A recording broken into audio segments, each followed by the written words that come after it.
Check, check, check. You getting that? Mic check, 1 2 1 2. Sure. Sorry. Where would it? Are you? Did you want to put it Maybe under this one? Yeah.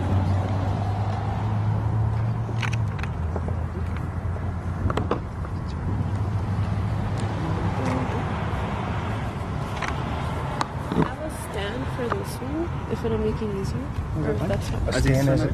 And how? What, a tall one? No, it's just a little mini one. But Yeah, if that works, that's fine.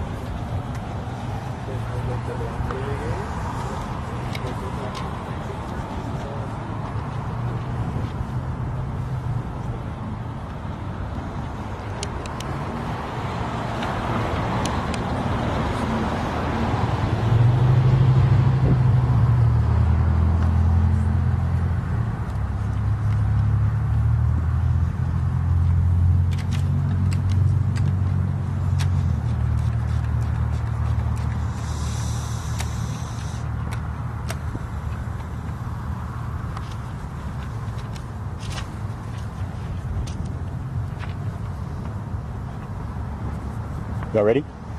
Hey, good afternoon. My name is Lieutenant Colonel Jeff Grimes. I work with 1st Armored Division in Fort Bliss Public Affairs. I thank you all for coming out here today. Appreciate you all being here as we provide an update on the Amigo Airsho. I'm joined here today with Colonel Michael Soyka. That's Michael, Soyka, Soyka. He'll be providing a statement shortly, and then we'll be able to provide answers to questions you all might have.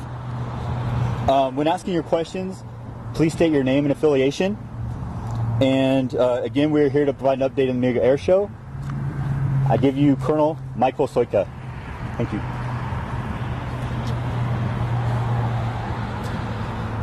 Good afternoon, everyone.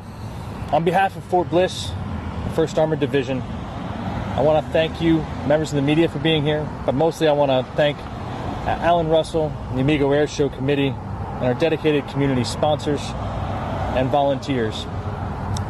We know how much time, energy, and heart you've invested in bringing this event to life for the El Paso community. For the past 12 months, our community partners and volunteers and sponsors have worked tirelessly to organize what was set to be another spectacular, family-friendly air show that would highlight the incredible partnership between Fort Bliss and El Paso, and our shared commitment to inspire, educate, and entertain the families of the Borderplex. To those volunteers, your efforts have been extraordinary, coordinating logistics, enabling displays, supporting performers, and ensuring this event would bring joy to the thousands of El Paso residents and visitors. Unfortunately, due to the lapse in federal appropriations, Fort Bliss and the Department of War are required to suspend all community outreach activities that are not related to national security or safety of life and property. As a result, we've made this very difficult decision to cancel this year's Amigo Airsho. And it's not without a valiant effort at all levels of the department to save the event. This decision was not made lightly. We understand how disappointing it is for our community, for our military families, and for the many local organizations that have supported this event for years. While this year's event will not go forward, we remain deeply grateful for the ongoing partnership and friendship between Fort Bliss and the El Paso community. The Amigo Airsho has always represented the spirit of cooperation, patriotism, and family that makes our region so special. We are confident that once funding is restored and conditions permit, that we will continue to build upon that tradition together to make next year's event even more special. Particularly because the Amigo Airsho has announced that they have the Blue Angels coming next year, so it should be spectacular.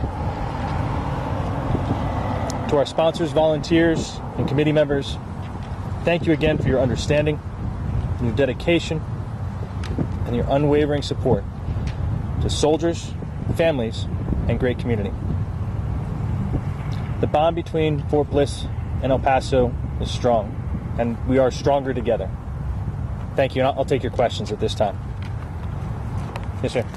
Please, gentlemen, what of the ticket holders will they be refunded, or will they just hold on to a credit till when it's rescheduled? So I'll defer that to the air show itself, but I believe they are refunding the tickets. But again, I'll defer that to the Amigo Airsho committee. Yes, sir. Miguel from Univision. Sir, is there any possibility of a more quick reschedule, or we'll have to wait until next year?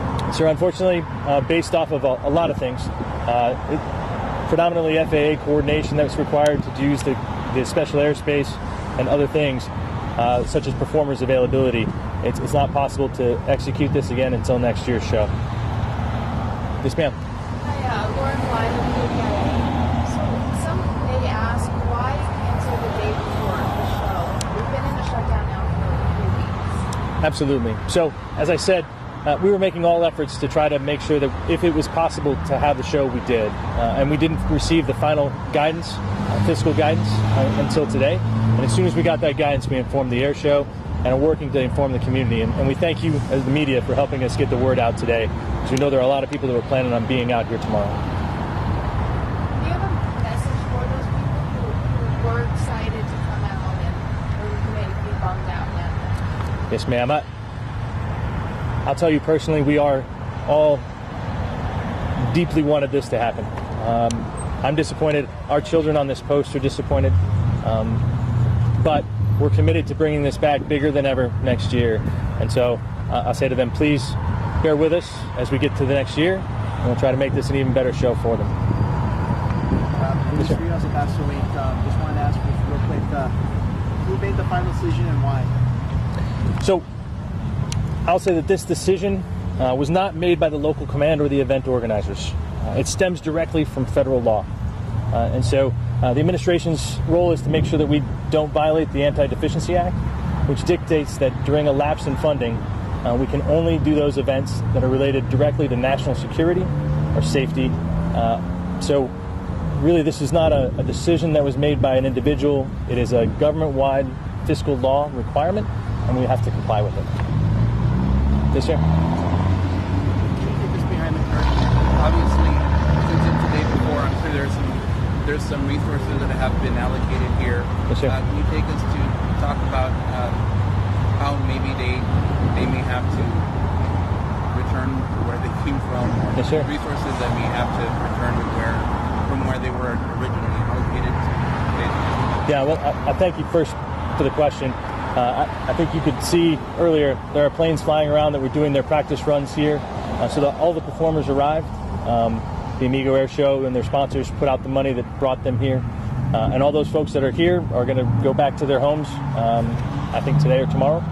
But it's a lot of folks that moved to try to keep this going. Everyone was trying to hold on to this event until the last minute to see if we could make it happen for the El Paso community.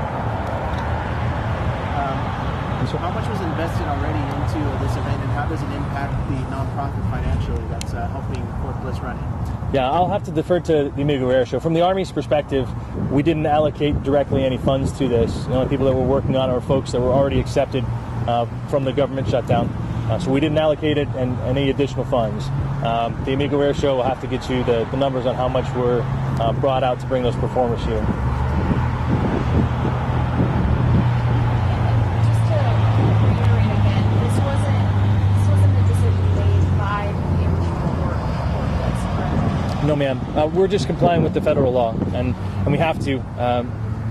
Breaking the Anti-Deficiency Act would be allocating funds that we weren't allowed to do. And so, regretfully, just the lapse in appropriated funds means we can't do it.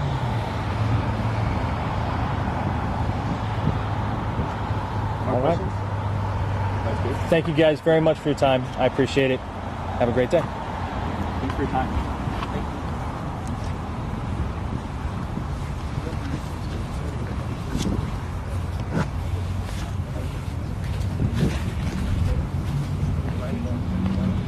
I was gonna scare you. I was gonna scare you. We're supposed to be rolling on this, but no, No, Have a don't good do time. that.